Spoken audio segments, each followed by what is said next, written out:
guys! This is Summer Susie. Welcome to my channel! Ngayon guys, magluluto ako ng ginataang labong. Ayan, nakikita nyo guys. So, paminsan-minsan na tayo nakakakain ito guys. Diba? Galing pa tong Philippines. Ayan. So guys, ito guys, nilaga na nila ito sa Pilipinas. Kaya lang, pinakuluan ko pa to ulit sa mainit na tubig. Tapos piniga. Para wala talaga siyang amoy at saka yung, anong tawag nito, basta walang amoy. So guys, yung mga ingredients natin, of course, itong ating labong, ayan. Tapos kailangan natin ng garlic, onion, ginger. Tapos, ito yung ihahalo natin, yung ating hipon. So, tinimplahan ko na to, 1/4 kilo po ito. And then, maglalagay tayo ng paminta. Tapos, konting suka, kasi nga gata, tapos itong fish sauce, and then itong saluyot. Ayan, buti na lang nakakita ako sa supermarket. So itong gata guys, ito yung second, ito yung first. So ito yung uunahin natin ilalagay. Tapos pag malapit na maluto, yung first naman na gata. So start na tayo guys. So guys, nagpainit na ako ng 2 kutsarang oil. Actually, olive oil to. Tapos, eto na, ilalagay na natin ng ginger.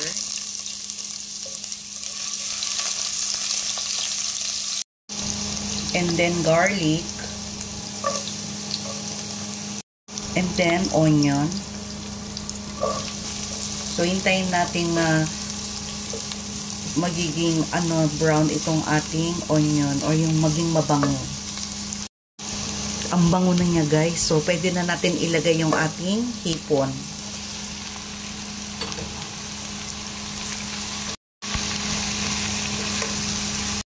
So, ayan po. Naging orange na yung ating hipon. Babawasan ko ito. Kasi pag isabay natin to sa labong, magiging chewing gum na to mamaya. So, ibabalik lang natin siya kapag ilalagay na natin yung pangalawang gata. Ngayon, ilalagay na natin yung ating labong. Ayan.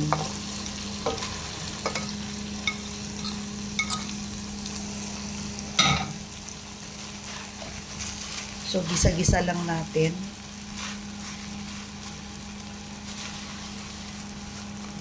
Bago natin ilagay yung ating pangalawang gata. So, ito ilalagay na natin yung pangalawang gata.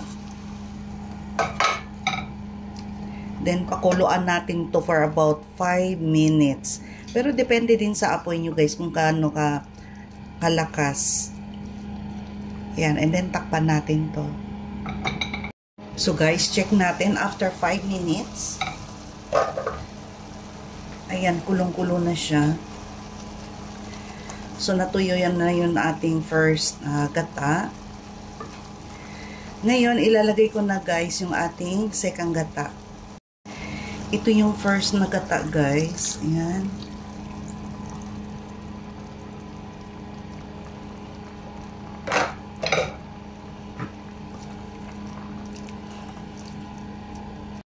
Kulang yung ating gata guys. So, dadagdag ako ng isang coconut milk, yung sa lata. Para may sabaw talaga siya. Maglalagay tayo ng patis. Mag-a-add ako ng shrimp cube. Isa. So, atin itong tutunawin. Pag kulang yung lasa, pwede tayong magdadagdag ng fish sauce. Maglalagay ako guys ng sili. Ayan, hinati ko lang para mayroon siyang konting kagat ng anghang. Yung ating paminta. Maglalagay ako ng suka para balanse yung lasa. Mga 2 kutsara.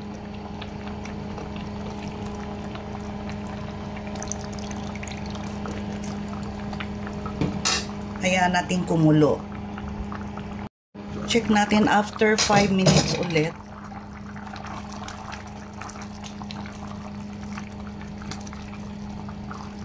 Ayan, kumulo na siya. So, tikman natin yung lasa. Sarap. Ilalagay na natin yung ating hipon. Ito yung hipon natin.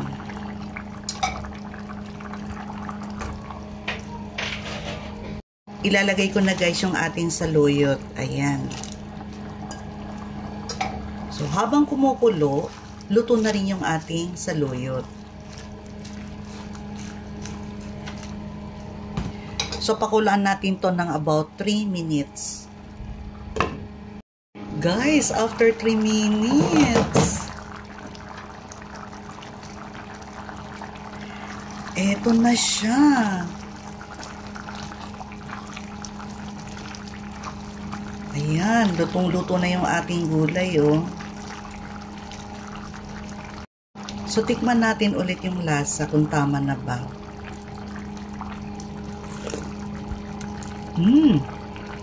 Ang sarap. Maanghang-anghang. So guys, ano pang hinihintay niyo guys? Gayahin niyo na itong aking recipe which is dabong na may gata. Oh, di ba guys? So guys, don't forget to like, share, and subscribe my YouTube channel, Summer Susie. Bye guys! See you in my next vlog. Bye!